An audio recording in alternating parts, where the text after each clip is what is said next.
बलांगीर जिला लोईसिंहा निर्वाचन मंडली अंतर्गत पुईंतला ब्लॉक स्थित गईंतला ग्राम में सुभद्रा यात्रार आयोजन एथिरे मुख्य अतिथि भाव में लोईसिंहा विधायक स्वास्थ्य परिवार कल्याण और संसदीय व्यापार विभाग मंत्री डॉक्टर मुकेश महालिंग मुख्य अतिथि भाव में जोगदी कार्यक्रम में सामिल होते। गईंतला गांव भितर एक शोभा यात्रा बाहरी पंचायत कार्यालय पर्यंत आसी सेठारे एक सभा कार्यर आयोजन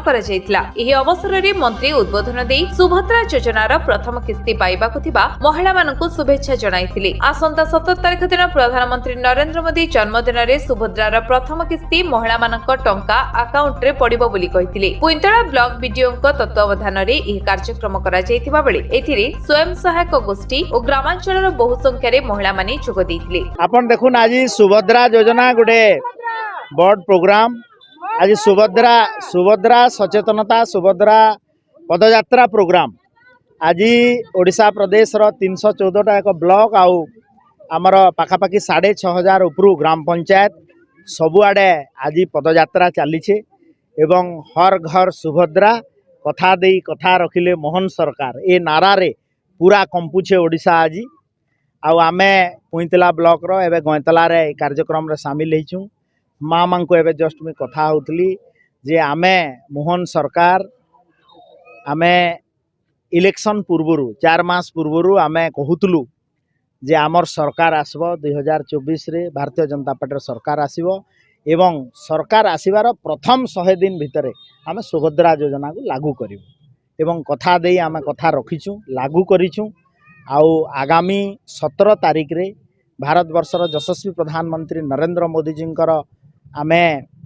जन्मदिन से मध्य ओडिशा प्रदेश को आसुचंती से आसीबे मान्यवर प्रधानमंत्री नरेंद्र मोदी जी एवं ओडिशा प्रदेश मान्यवर मुख्यमंत्री मोहन चरण माझींकर उपस्थिति रे सबु सुभद्रा योजना हिताधिकारी जो मानकर आधार एवं अकाउंट लिंक होईछि समस्तंकु प्रथम किस्ती राखी पुनी दिन जो किस्ती पड़िबा कथा 5000 टंका तांको किस्ती तांको अकाउंट को जीव एवं द्वितीय किस्ती मार्च 8 तारिख रे जीव मुझे पचारुथिली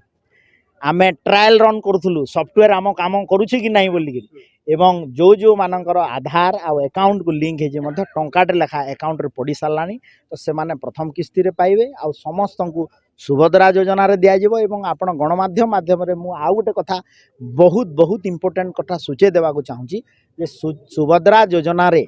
नाम पंजीकरण करिवार शेष तारीख बोली किछि नाही जो समय रे जे रही जाइछि समस्ते आगामी 5 वर्ष मध्य जेतेबेले रेजिस्ट्रेशन करि पारिबे समय सीमा निर्धार्य है नहीं फेज वाइज आमे मान्यवर मुख्यमंत्री अध्यक्षतार गोटे कमिटी होईछि एवं मान्यवर मुख्यमंत्री फेज वाइज मोहन चरण माझी जी समस्त अकाउंट को पैसा पठेबार प्रतिश्रुतिबद्ध एटा गोटे बड़ सामाजिक आंदोलन कार्यक्रम एवं महिला सशक्तिकरण पाई मोहन चरण माझी सरकार सबुठ बड़ कार्यक्रम आ पाखापाखि 1 कोटी रु अधिक महिला एथिरे सामिल हेबे। स्वाधीनतार 78 वर्ष बीती जाइछि किंतु कौन सी सरकार एभलिया प्रोग्राम करिनथिले जो थिरे कि 1 कोटी रु अधिक महिला सामिल हेवार नजर नाही। मु 2 दिन तळे 30टा जिल्लार आशा कर्मी मानकर एवं नोडल ऑफिसर जो माने अछंती चीफ डिस्ट्रिक्ट मेडिकल ऑफिसर अछि तांको सहित गोटे वीडियो कॉन्फ्रेंसिंग माध्यम रे मु कथा होउतली तो नुआपड़ा जिल्लार जण महिला मते कहले मु आपन को भाई संबोधन करूची मान्यवर मुख्यमंत्री को मु मोहन भाई संबोधन करूची एवं मान्यवर भारत वर्षर यशस्वी प्रधानमंत्री नरेंद्र मोदी जी को मध्य भाई संबोधन एथिपई करूची जे आपण भाई जुतिया दिन ए पैसार प्रथम किस्ती हमको 17 तारिख रे पकेइबे। बलांगीर अंजु प्रिंटिंग रिपोर्ट विश्व विजय न्यूज ओडिशा।